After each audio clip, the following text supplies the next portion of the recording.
Well, looks like we're live. Hello, my friends.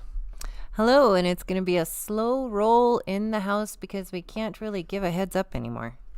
Yeah, as we've said before, and I found doing a little research where other people had the same thing happen to them where they can't really plug a certain time in to go live. So what we end up is just winging it, guys. And we have with us Dr. Joe Marra, who is a good friend of ours and we've had on in the past. Hey guys, how's it going? So we have Renee and we have Rick Moore. Christine's in the house. Good to see you guys.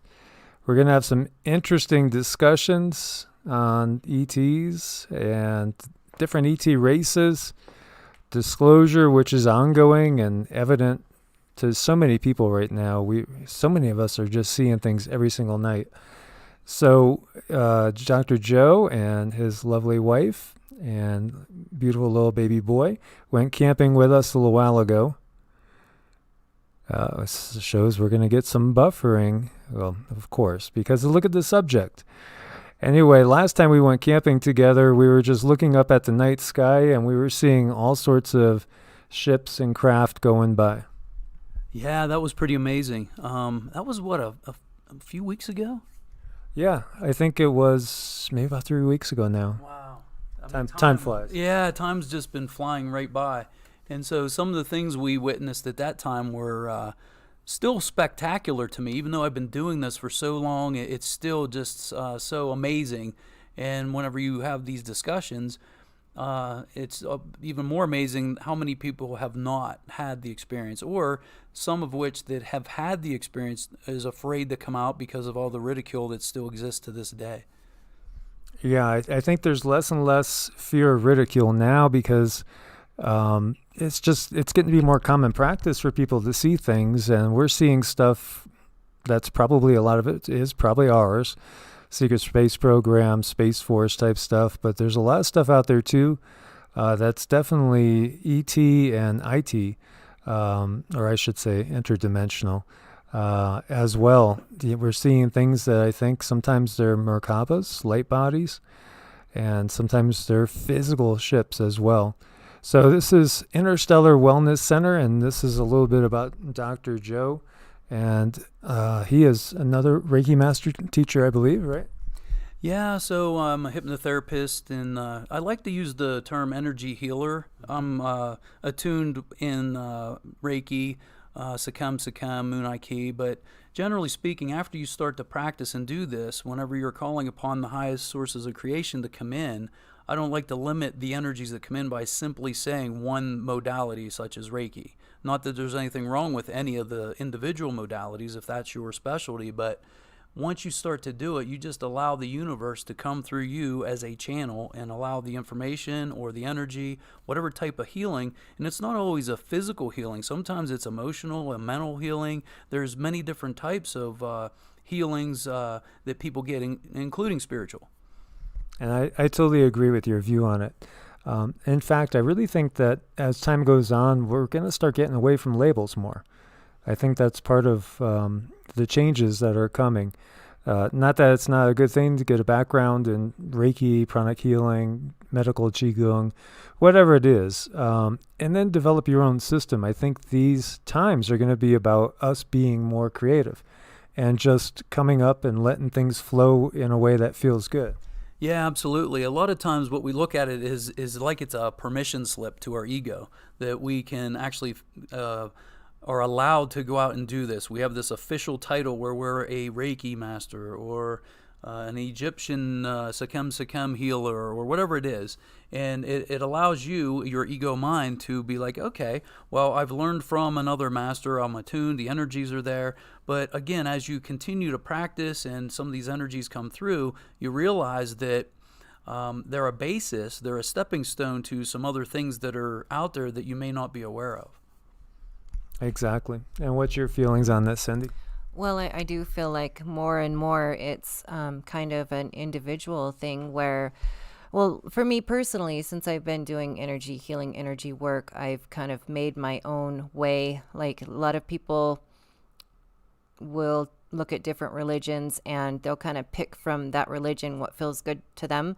So I've reviewed a whole lot of different healing modalities and kind of scooped them all together and used the ones that feel best for me. And I do think that not putting it in a box does make one a little stronger. I mean, and that's just my opinion. Yep. And so we have two docs in the house. We have Karma Doc also in the chat room. And, you know, it's wonderful to be with people that have gone through traditional schooling and yet are open-minded and yet experiencing and practicing alternative as well as traditional. Because, you know, in these times we're going to start to blend things more and more. And already that's going on, the blending of alternative, quote-unquote alternative, which is really... that's the more ancient path when you get down to it. Yeah, absolutely. It's fun. And again, as Cindy said, the labeling that we have these days, for sake of conversation, obviously we have to use verbiage or vocabulary words that we use for to help communicate these types of things with individual people. And, you know, everybody has their own different reference point. And so... for instance, I walked in to a psychic one time, and I had a migraine. And of course, on my scientific self, all of my degrees are in science, so I'm this scientist, and I don't want to give anything up, and just in case they're a charlatan or something. So I walk in the door, straight-faced, and good posture. And as soon as I walked through the door, the psychic looked at me. She goes, "Oh my gosh, you must have a major migraine." And I looked at her. I said, "How the heck did you know that?" And to her, she was born with the gift of being a psychic, if you will. She saw auras. And to her, and I believe the color to her was yellow. And so this isn't to take away from anybody else that sees a different color. In fact, it's to help explain how different people see things differently. So if you were to learn to be a psychic, we all have these innate abilities, but if you're an adult and later on in life you learn how to do this, and you're learning from someone who their reference point happens to be red, and that's what you learn, then to you that specific color means that to you. And it's the same with numerology. Some people will go by a particular guru that has numbers, and it's an individual understanding, and when you see it, this is what it means to you individually. And I mean, we were separated enough in this lifetime. And so it's funny because when different modalities come out, or people on different parts of the planet have similar, such as, I guess what I could say is like the numerology thing. Like say you're looking at it from Eastern and then one from Western. And there's a similarity there because you're talking about numbers. And just because the number sevens don't mean the same in the East and West, don't make that one incorrect. In that particular moment of now, when that person that sees it, what it means to them is how they convey it to you. And so it sounds a little bit confusing, and you would think that there was one truth, and you would just get there and you'd be like, okay, well, sevens mean this and that's it. But I got to tell you that each individual person has their own reference point. And I've witnessed this over and over and over through my exploration of this thing called life. Exactly. If you take traditionally like the archangels, Raphael associated with the east, Gabriel to the west, and Michael to the south, and Uriel to the north. But in some traditions, it's not the case. Sometimes in some traditions, they're actually shifted into different places. And I've seen it also in certain traditions, depending on what coast you were on. It could be different as well. So, everything is really a personal experience. That's what we've been talking about so much lately, too. No matter what tradition you're coming out of, whether you're coming out of the more esoteric Western traditions, or you're looking into the Eastern traditions that we've talked about, ultimately, it keeps boiling down to the same thing, that we are all individuated aspects of Source. We are all unique creations, and yet we are creations of Source, but we are also Source indwelling. And that's so we could each have a unique experience, a unique frame of, point of view. And that's okay, because it doesn't have to be a one-size-fits-all world. And unfortunately, so often we've been pushed into these labels and these different camps. And as we're going to start talking too about different ET races, they're not all the same as well. And I've been trying to get across that we should expand our vocabulary when we're talking about these different beings, because so often from a fundamentalist standpoint, it's either angels, demons, or God, or humans, and there's nothing else. There's more than one type of birds in the ocean, the bird in the air, fish in the ocean, and more than one type of creature crawling on the earth. So there's all these different labels we could give, but ultimately each one is unique. And I think also we've had a tendency to view things as black and white too much, when it's really just millions of different shades of gray when you get down to it. That's true. We don't want to limit ourselves, and I think we're coming to an age where we're learning that labels are just kind of like stepping into a box. And I'm trying to think, when does it matter? When should you label? When should you separate things? And when should you isolate things? And I think one of the things, like when you're working in the ether, say you're doing a ritual or something and you're working in an alchemy way, sometimes it matters what step you do first, second, third, and fourth to get X result. But besides that, everything else seems so it can be very melded together these days. Yeah, I think we're going to go to a place where individuality is going to be something that's going to be not only fully embraced, but encouraged as we move out of this Kali Yuga and into a new, more golden age. And so, just reading a little bit from Dr. Joe's website, Dr. Marra feels that we have been dumbed down by the powers that be for control, power, money, and other various reasons. So we are totally in agreement there. And he feels that we are all spiritual beings living a human experience, and that we're also multidimensional beings that can manifest whatever we desire through intent and focused thought. We have tremendous power inside. We must first go within, rid ourselves of negative karma and learned beliefs that have been taught to us for many generations. And so much of those beliefs are learned, limited beliefs. And they've been given to us in order to keep us in a limited frame of mind, a limited point of view, to make us feel like we need more than just ourselves and really being ourselves. And so that leads to a lot of internal conflict, which can eventually lead to dis-ease. And really, with the whole Western system, one of the things that isn't really done in the East is diagnosing. And so often people will go into their doctor and have absolute trust in them.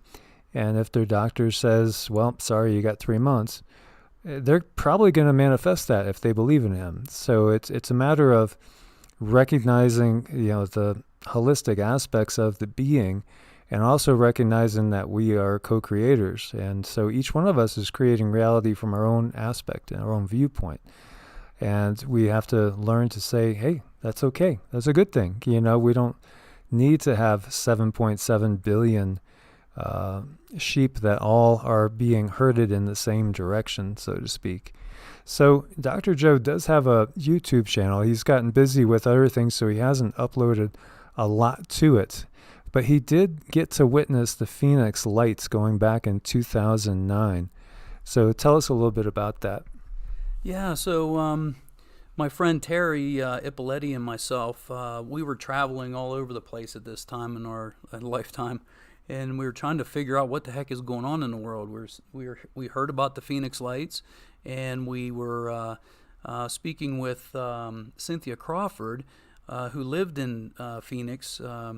In fact, she lived right behind her house was Apache Junction, Superstition Mountain, I believe it was called. And so Terry was just walking towards the bathroom, and she looked out the front bay window towards Phoenix, and she says, there they are. And I thought, what's the chances we came out here to capture the Phoenix Lights that Lynn Kitai, she's a medical doctor, captured years and years before, and there they were. I grabbed my camcorder, I ran out, and I just started to film. And yeah, it was pretty amazing. I mean, they were so big compared to the lights in the horizon there over Phoenix. And then there was this little helicopter or a plane that was flying around these, and it gave you a reference point of how big these things really were. It was just an amazing experience that is just one of so many, but it was awesome that I captured it on camcorder. So did you feel that these things were physical and solid, or did you feel that they were more energetic? Yeah, I felt like they were more like the best way I could describe it is more of a plasma, and because I have no other words to describe it. It was a light, and because we use these five senses, right? The best way that I could describe it is a plasma ball that was shifting in colors, and then it would all of a sudden phase in and then phase out. And it was several minutes, and I think I've captured about a minute and 42 seconds or something like that. And yeah, if you go to my YouTube page, you could actually go and you can listen to the audio. And it's funny how I start the conversation. I run out there, and in my conscious awareness, I'm like, okay, if anybody ever wants to review this footage, okay, I'm at her house. I just ran off the porch. So there's a tree right here, so they could actually kind of gauge how far I was from Phoenix and those types of things. But I was shaking because not because I was scared, because it was so exciting that I'm capturing these things. And yeah, it was just one of those amazing times in life that you actually got to capture on camcorder. But again, I was at the very beginning. I say, oh well, here's these flares that we're probably going to be told they are, which I didn't believe they were. Right off the bat, I'm like, oh my God, there are these. They're not from this planet. They're from another dimension or somewhere other than here. Is the feeling I got. But I knew the storyline was going to be, oh yeah, the military, there they are with their flares again. But how could they phase in and out for several minutes? You know, they didn't fall at all. It didn't look like flares at all. And you know, you get the swamp gas and all the other crazy excuses. But yeah, it was an amazing experience. Yeah, that's definitely one of the more famous sightings that has been talked about for a long time now. And now we have so many things like this happening on really a daily basis, pretty much every day. Just you guys are just sharing your experiences out there, and the fact that you're seeing things up in the sky that you can't explain, but you know they're not normal, you know they're not typical, and you know they're perhaps not of this 3D reality as well. Sassy. Yeah, you know, there's just so much going on, and it is becoming more and more of a normal thing to look up in the sky and see things. Like here at nighttime, if we look up, you know, we see like we'll think it's a star in its place, and then all of a sudden it'll move. It'll just start moving, and that's no star. And this happens over and over and over. And I'm also wondering if they're not doing some kind of a controlled disclosure lately. Like there is some information come out on Venus that kind of alludes to there might be some activity there that we weren't aware of before. But I think that they already know these things. They have for a very long time. So yeah, I mean, we're getting to that place in time where it's just going to be common space. And what they need to do now, I think, is it's time to really start seriously introducing some different entities that might be to start kind of getting the public ready a little bit. I think it's time. Without a doubt, yeah. And sorry, there's so much buffering, guys. Everything was running very, very smooth until we start to go live, and then obviously there's a lot of interference at times going on. And so you were talking about Cynthia. Yeah, so Cynthia was, I guess she was considered an ambassador, an ET ambassador to the Earth, and so she was quite psychic, and I guess you could read her story online. I don't want to really talk too much about it in case I say something wrong, but I think that she was involved in military practices, like I think her father was in it, but I know there was a twin sister. There was all kind of stuff. And again, this is years ago. I mean, this was back in 2009 that I filmed this. And so I'm going on recollection here. She had said that she was on these various ships, and these are the beings that she met. So she sculpted them, and she imbued the energy of these beings in each one of these. And people were buying these all over. In fact, I bought a Syrian back then. And it was amazing the energy that came from this particular sculpture that I purchased, and the various people I lent it out to. And so, again, this isn't for everybody, but you know what? If you're open-minded enough to take a look at it, it may be something that will help catapult you into, the next level, if you will, of what you're exploring. And I think she's passed on since. I believe again, I'm going by memory. I believe she passed away. So I don't even know that you can get her sculptures anymore. Yeah, very interesting sculptures for sure. And I know there's quite a delay, I guess, coming through right now. So the photos are just starting to come up of some of her work.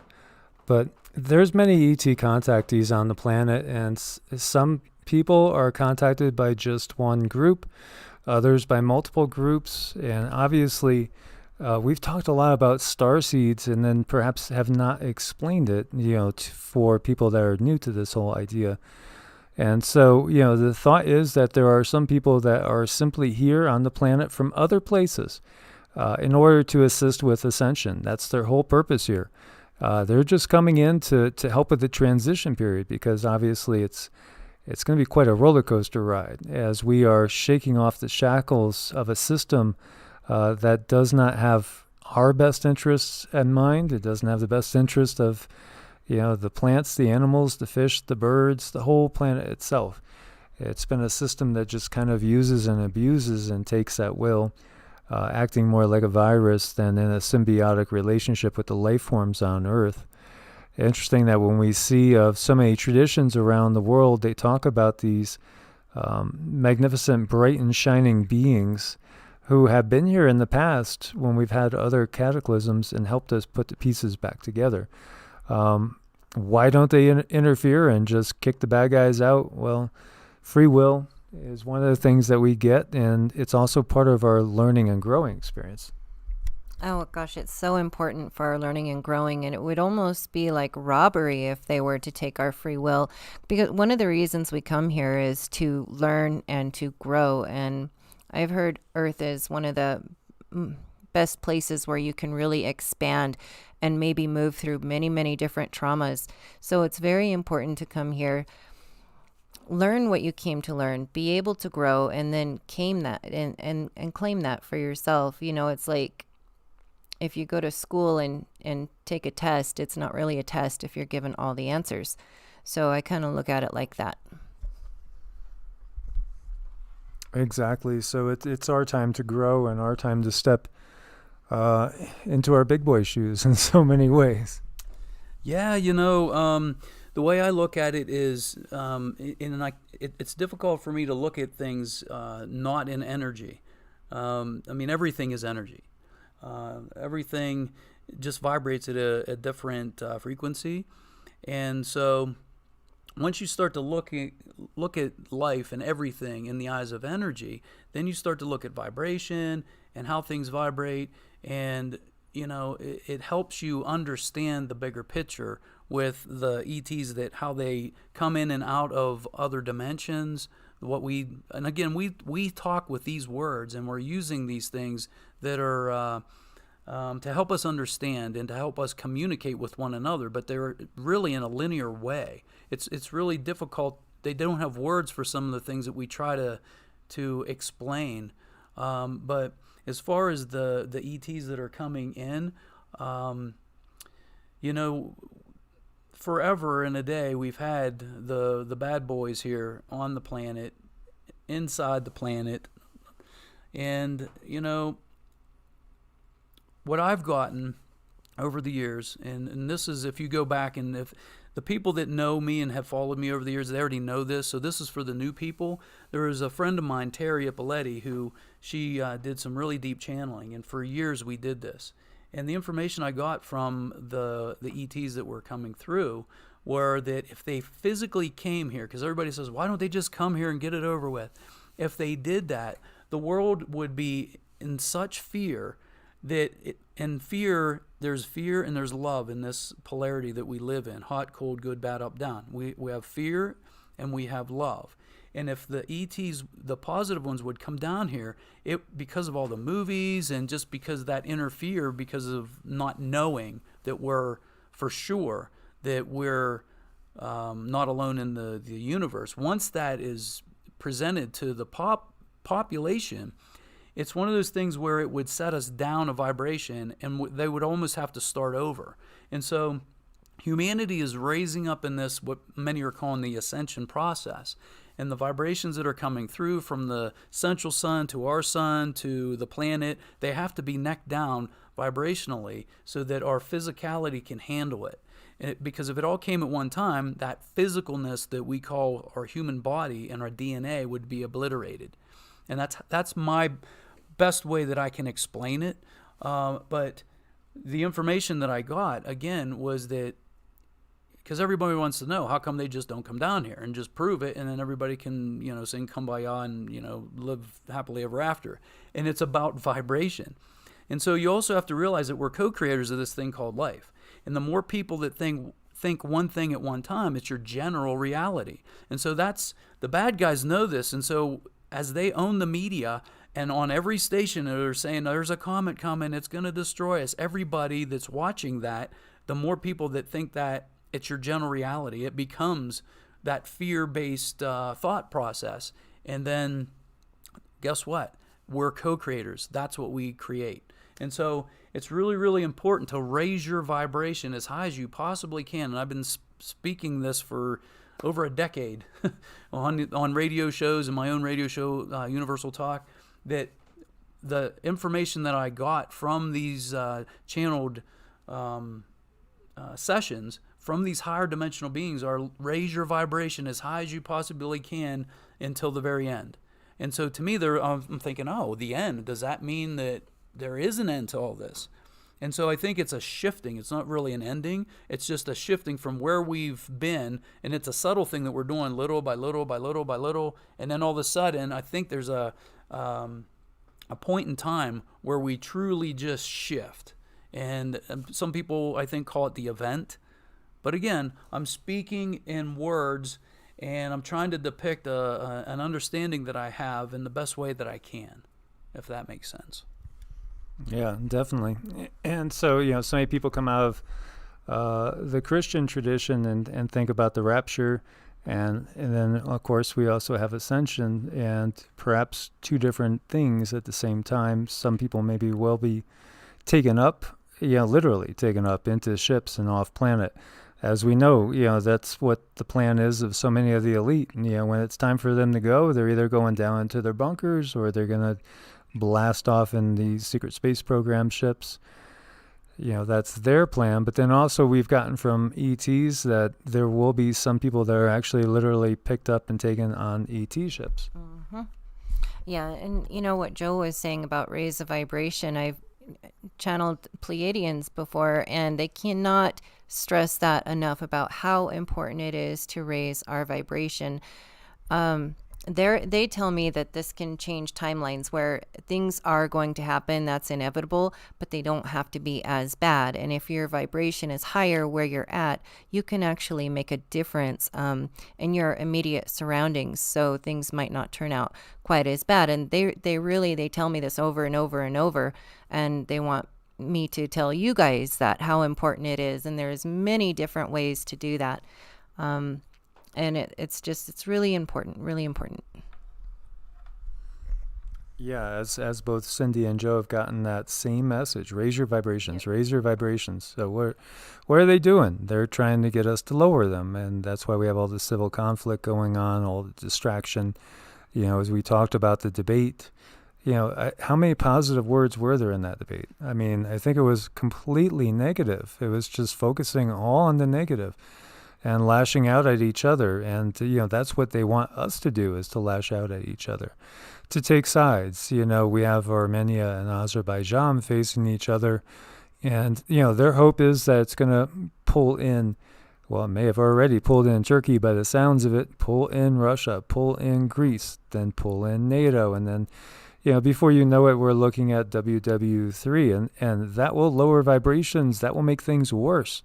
When we have those energies out there, I've talked to you guys before that one of the things in my studies I started to notice was a correlation between really bad earth changes and massive earthquakes, things like that, at times when we have a lot more war and conflict.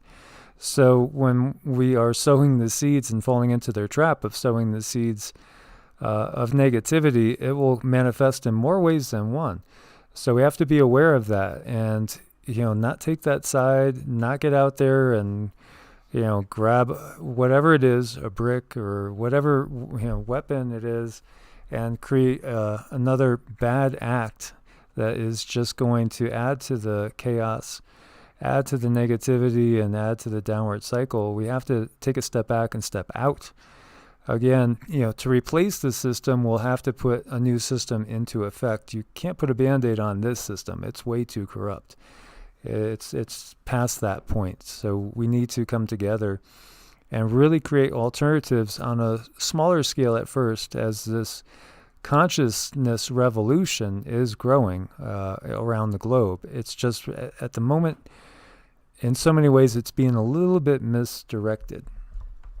Yeah, so one of the other things that I think it's important to say while we're on this thread is that not only should you raise your vibration, but you have to take action. So people that are just sitting idle, waiting for the change to happen, I've lived this, and I honestly thought at one point in my exploration that I could just sit there and I could just raise my vibration and let the world go all around me and just let it happen. But what I've realized over time is that yes, it's really important to raise your vibration, but it's also really important, because we're physical beings, to put action and intent into the change. And so it's not enough to sit there and have good positive thoughts. If that's all you can do, then do that. But there's got to be some kind of act of kindness that each individual person that's still alive on the planet can do to assist in the collective consciousness and raising in the vibration, in the shift of the ages that we're going to go through. And so a lot of people wonder, like, well, is it going to be doom or gloom, or is it going to be, all wonderful? I think that there's going to be a combination depending where you're vibrating at. And what I learned about vibration is wherever you are on the planet, if the particular spot on the planet is a low vibrational, you feel it. You experience things that are at a lower vibration. And when you, say, get on a plane and you go somewhere like, Phoenix or Laughlin, boy, my psychic abilities, if you want to call them that, just kicked up. And I was, I was like reading people's minds. It was ridiculous. I was I was finishing their sentences, and I knew what they were going to say before they said it. And so I know that where you are on the planet makes a big difference. So like if you're in a vortex area and you're at a higher vibrational place, you actually you tune into that vibration. And so that also explains when you see UFOs. Like when I went up to the East Eddy Ranch at James Gilliland's, everybody shifted at a higher vibration, and collectively we were seeing the same things at the same time because our vibrations were higher and we were all tuned into one another. So different people on the planet that are vibrating at a different frequency are going to experience this shift differently. There are going to be some people that are at a lower vibration. It's going to be what they say a living hell. That's what they're going to experience. And so the people that have been controlling us and all the things that they've ever done, that law of attraction, if you will, that whatever you're putting out is coming back to yourself, well, those are the people that are going to experience the worst of this. Then there's going to be people that are going to experience anything in between.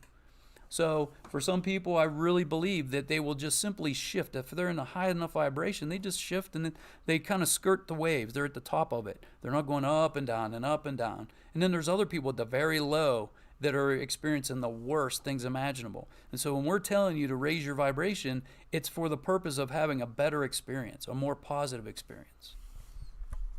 And there will be pockets because the people that are there in certain areas that will do very, very well.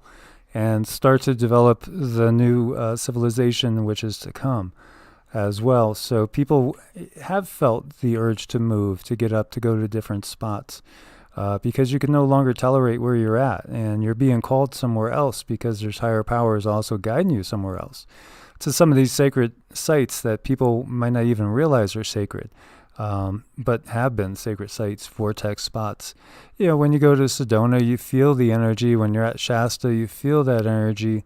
When went by the monuments in New Mexico, boy, you can feel the energy there as well. There's all these different spots that are vortex spots and kind of safe zones as well. Mm-hmm. There's many. I don't know if anyone's ever been to the mystery place in California or the mystery spot in California, but that's really strange when you go there and you're standing on level ground and you feel like you're tipped, and they'll show you like this pool ball where it rolls actually uphill, and it's really crazy. And it's so interesting how our Mother Earth can have these places on her that are completely unexplainable as far as our education goes. I'm sure there is a good explanation for it. They just don't like to tell us these things. So yeah, if you get quiet with your mind and you meditate and do your very, very best, and if you're feeling pulled to a certain area, then that's something maybe you should explore. And thank you, Robert Johnson, for your support. We appreciate it. We couldn't do it without you guys. And Mary Kingsley's just talking about how she was in Trafalgar Square back in '67 protesting. And the police had no weapons, and they were talking with them, and there was good vibes exchanged. Yeah, things have changed, without a doubt. So much of the 60s was the beginning seeds of change, and perhaps the ball wasn't carried far enough in the right direction, but now is definitely go time, guys. And so it's all about changing the consciousness of this planet right now. And I know, Joe has had a lot of really interesting interviews over the years. I know you've been on Rex's several times, and we had talked, I forget if you were on Rex before us or after us, but it was right next to each other. Leak Project. Rex is a great guy. He's fun. He covers a lot of great subjects. Yeah, absolutely. I think in March, right when this COVID thing was like coming about, and I remember Rex interviewing me. It was actually a funny, because he gets crazy at times, which makes it really, really interesting. He's a great guy. I love him too, and he feels like family, like you guys do. And so I think I did an interview with him first, which kind of set the stage for, and it gave for those that never followed me or didn't know who I was, how Terry and I used to do these channelings and how it all started and how it all came about and all the information that I garnered for all these years. A lot of it initially started out with this exploration through channeling. And a lot of people are like, oh, it's demonic and it's this and that. There are some dangers in it. Like, you got to protect yourself, especially earlier on. When I was talking about vibrations earlier, you start out at a lower vibration and you work your way up, up, up, up, up.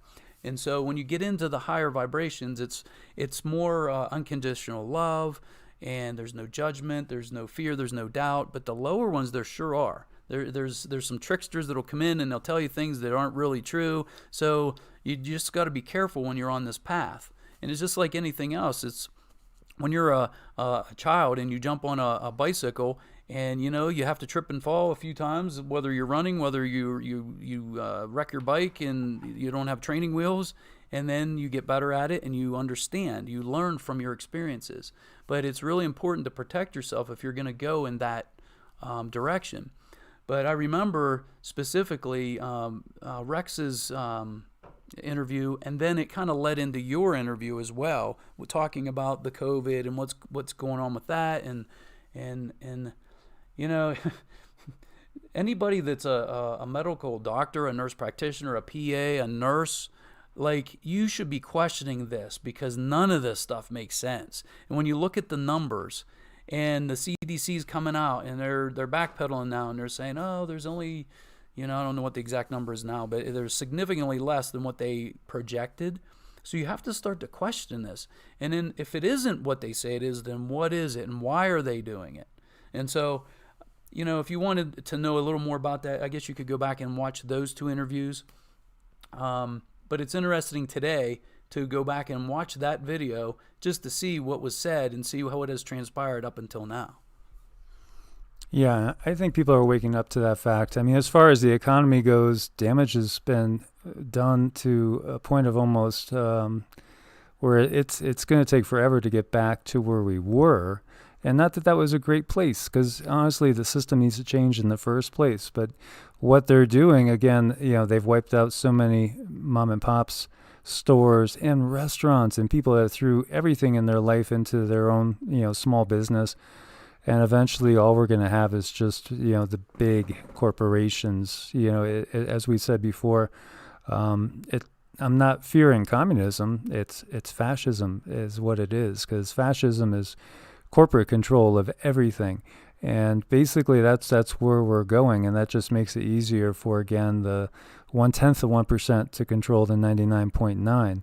But again, we're waking up to this, and there is help from above in other dimensions as well. So when you were doing those channelings, what group were you channeling? Was there a certain ET or interdimensional group that you channeled the most? Initially, we started out at the ghostly realm, and we just started exploring that realm, and we literally were going ghost busting like you see on TV today. And then we went from that realm to the archangel realm, and then we went from there to the ET realm.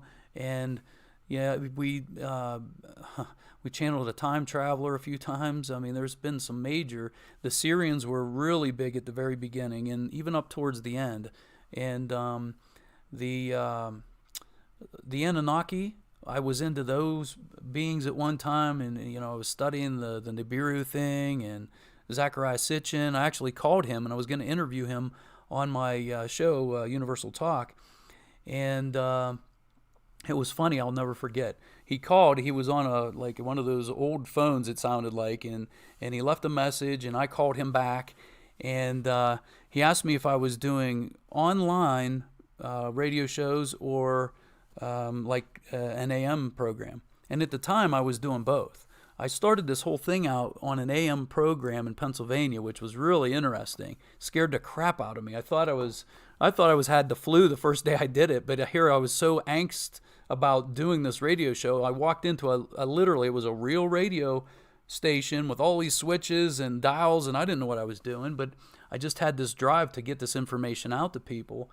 And anyway, he says to me, is it online or is it AM, radio shows? And I said, well, it's a little bit of both. And he says, well, I don't want to do it because I shun the internet.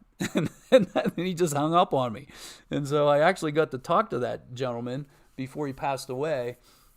And anyway, we were channeling the Anunnaki the one time. And I'll never forget it because I was really into Nibiru then. And when Terry was channeling, she had to really reach out. Like this is like one of those moments where you knew it was different. Because typically she could tune into these other ETs, these other entities within, seconds or minutes. And this took a while. This took minutes and minutes. And I was like, what the heck is going on? It was like she had to really reach way out there to reach these guys. And when they came through, they were, I don't want to say standoffish, but they were more like, an era of superiority kind of thing? Yeah. They were almost like, how dare you contact us, and like who are you, like you little peon type of a thing. And I was like, I said, well, knowing what I know about Nibiru and studying this stuff, and it comes around every so often, all this, like, what are you guys gonna do when you come back around? And they said to me, it depends on what we find when we come back. And I was like, wow, that's pretty deep. And then it kind of pissed me off at the same time. I was like, well, who the hell do you think you are to come back here and manipulate the population of the planet? And I actually said that to them. And they said to me, we look at you like you look at insects. And it completely floored me, and I thought, holy crap. Because their technological advancement must be like 1,000 years advanced or something like that. And they just look at us like we're these little insignificant like there's some ETs that don't even know we exist, just like we walk on the earth and there's ants below us and we just don't even recognize it because we just don't focus our attention towards it. And that's kind of how they were looking at us. And it was an eye-opener to me. I must say, I'm like, wow, this is pretty deep stuff. Like I never even have thought of these concepts before, and here it is coming through. Yeah, so that goes along with pretty much the stories of how they view us as nothing but slave race, and yet we see so many of these other beings, like Arcturians and Pleiadians and Andromedans and Syrians, and these beings, they don't view us in that light. No, not at all. In fact, and this goes back to what we started out with the energies and the vibrations. They felt like they were a higher dimension than where we were as far as the third dimension, the physicality that everything vibrates at. But they were at a higher, like maybe a mid fourth dimension, I would say, just the way it felt to my physical body. And I got really good with, before the person would even say who they were channeling, I would tell, like, oh my gosh, this is Archangel Michael. Oh, this is the Andromedans. This is the Syrians. I knew it before they even said a word because I could feel the vibration. And so what I got out of it is there's 3D and then there's all these other dimensions, but fourth, to me, this is my truth. This isn't anybody else's. I'm just telling you my experiences here. And so fourth dimension was like a bridge from 3 to 5. And the lower fourth dimensional are just above us where they're out of our spectrum of light that we can physically see as humans, so they can do all kind of things that we don't even know they're doing behind the scenes. And just because you can't see it don't mean it don't exist. I mean, we have bacteria, there's ultraviolet, there's infrared, we can't see it, but that doesn't mean it doesn't exist. We've developed tools in order to see it and measure it, etc. And so there are whether you call them draconians, the reptoids, the Anunnaki. There's a lot of these guys that aren't really positive and they don't have our best interest. But there are positive ones that are like our star brothers and sisters, like the Syrians and the Andromedans. Oh my gosh. And the Arcturians, they have this hugely high vibrational energy that is just like this love vibration that it's almost like you're in the presence of God type of a thing. Like you're like, oh my gosh, I'm not worthy. And so there's such a dichotomy as you're doing this inner work, and as you experience it, you start to put the pieces to the puzzle together going, oh, okay, I understand what's going on here. And so without a divine intervention on this planet, as bad as it's gotten and it's continuing to get, I don't know how humanity could actually escape a complete catastrophe on this planet. And I'll explain a little bit. It's if you were to take the president and change him out for another president, that person either gets killed, they get influenced, they get paid off, whatever. So you can't do it subtly over time through people dying off or attrition. It has to be some main event that happens in the snap of a finger that catapults us. It changes things because, again, the drip thing isn't going to work. There's too much influence here. There's too much negativity. And so I really believe that these higher beings are coming here. Some are just observers. That's it. They're just looking at us. And then other ones are here to assist. And it's because they are us. And I know there's a lot of people out there that are listening. They're like, well, I'm a Syrian, or I'm an Arcturian, or I'm a Pleiadian. I'm from this. And so what you have to realize is, yes, you are, but you're also an aspect of all the other ones too. Because if you've ever had a near-death experience and you pull that essence of yourself, that spirit out of yourself, there is no learning. You don't need to learn anything. You know it all because you are all. Everything is interconnected and you know it in that moment of time. Whereas when you're in this physical, limited, dense 3D physical body, you feel as if you have to learn lessons and you're on this planet to do various things. But what you realize once you get out of your physical body is that all aspects are you. You've played that role as an Arcturian or an Andromedan or whatever. Some people resonate more with one of those beings, and you've come here to do that. And you're here to help other people that resonate just like that for the purpose of an experience. And again, this is all my information that I've garnered over the years. And if it doesn't resonate with you, then just throw it away. If you are in the realm of the religious realm and you're into the archangels, then that's fine. Again, there is no judgment. Everybody just is. Everybody's in their perfection, and we're here for a experience. Yes, yes. Your take, Sin? Oh, yeah, that's absolutely beautiful. You know, looking at things and feeling things from all different aspects is something that we get to do, and we're very lucky to do that. And one of the things when Joe was talking about that vibration you feel when you feel like super, super happy, I've got to feel that a few times before, and it is unexplainable, and it is beautiful, and it's one of those things that you know, you're just really lucky if you get to feel that and experience it like the whole universe. Nothing can get you down. There's absolutely nothing on the planet that could upset you. Just like everything is totally okay. So that's a really interesting feeling. Yeah, and I've felt it too, and felt it often with Cindy in the middle of the night when she's asleep, and all of a sudden, you know, there's like a vibration that happens, and Joe's motioning, like feeling it now. I am. I actually have chills. But remember whenever we did the meditation? Yeah, that was great. As soon as you said that, I went back to that moment, and like I'm getting chills over my body because we kind of were on the picnic table and we were all holding hands and we were raising the vibration. And remember that feeling? Mm-hmm. It was like this amazing, like we were tuned into these higher beings, if you will, and or energies, and it was just like, oh my gosh, I don't want to leave this. And then you open your eyes. Remember, it was light when we did that, and we were all closing our eyes, and we opened our eyes when it was all said and done. It was pitch black, and all these stars were in the sky, and it was just beautiful. Oh yeah, and something strange happened to my heart that night. It's like I have heart palpitations anyway, but I got this cramp in my heart, and it's like I know we removed some blocks that night for sure. It was beautiful. Yeah, and that's the type of thing that we're going to be doing, consciously coming together and just sending out that peace and love and compassion vibration, because we're waking up. We're waking up. We understand that we are co-creators. We have tremendous power. And so we're going to shift our focus, and we're going to start to come together in smaller groups and start to create these like safer zones, I would say, because I think every corner of the earth is going to experience changes of sorts for sure, and some more than others. So it's up to us individually to anchor our light in and to start raising the vibrations of the planet, to counteract what the darker energies are doing and trying to do. And it's amazing, and we could tap into this blissful energy.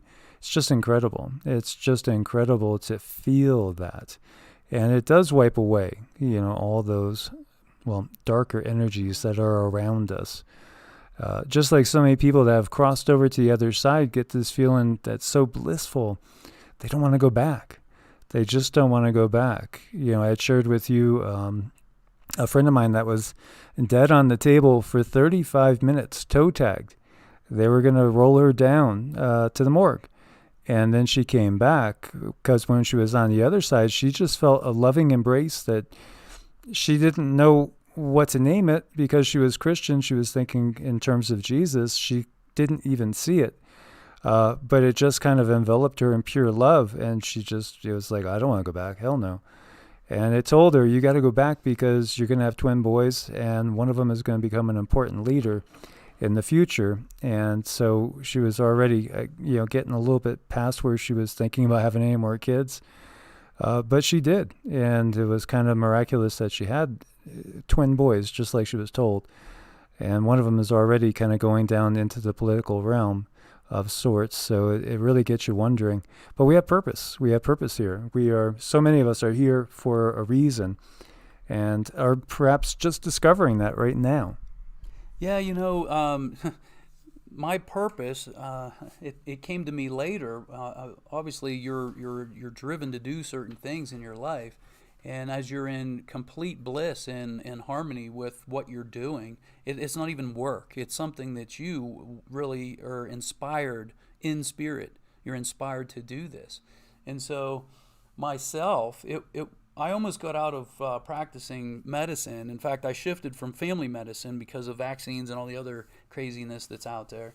And I almost quit. In fact, I did for a short period of time until I realized that somebody has to be the bridge. Somebody has to bridge this gap that goes from what we consider today as traditional medicine to, complementary. And again, these are words just so everybody understands that, whether it be energy healing, hypnotherapy, the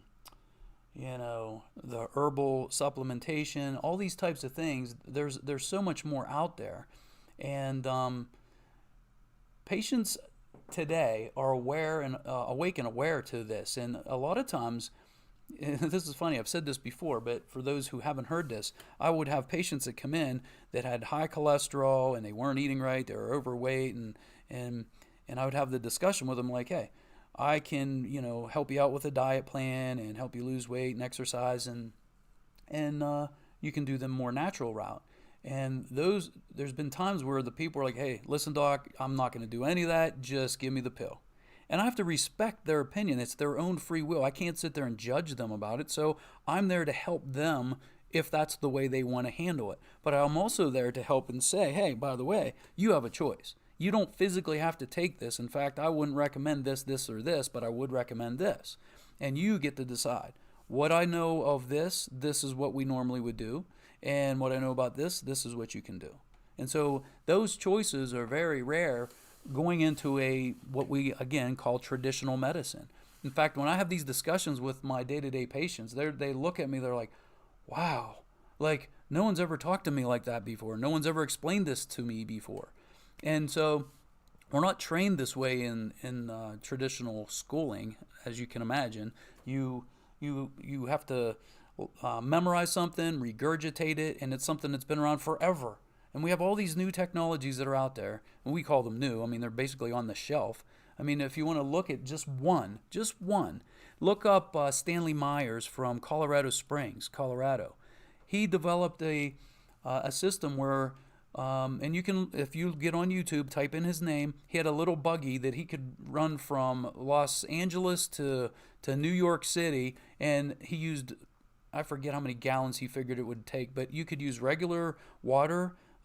It could be salt water.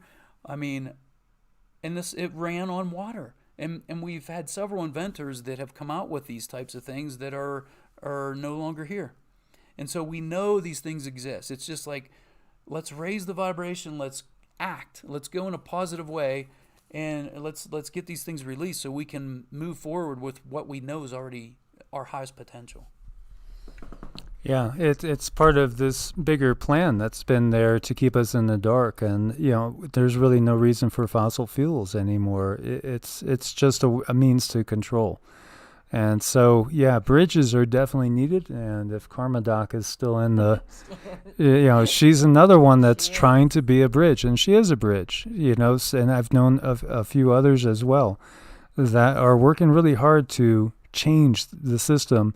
And to get people to step outside the system as well and to think for themselves. It's really important that we think for ourselves. We've been so conditioned by society. And I've said it a million times. Buddha himself said, don't believe anything because I tell you, or your teachers, or your parents, or anybody. You have to basically think for yourself and feel also. So merge your head and your heart. And then when you feel something resonates, then you move forward. But we have to wake up the masses so that they will start thinking for themselves. They absolutely will, and I just think it's a beautiful thing that we do have doctors now that are starting to wake up and can actually offer us these options. When I was in the medical system, I was not given that choice. I wasn't given any alternatives. I had no clue there was alternatives.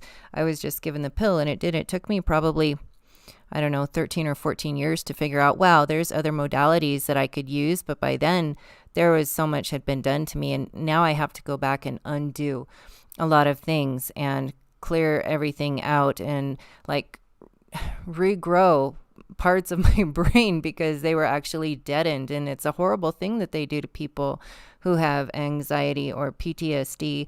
They just deaden them with the pills, and a lot of times that doesn't even work. So it's just really, really wonderful and heartwarming to see that things are getting better. It is. And so I want to thank everybody for joining us today, and we will take this up again in the future if we're able to.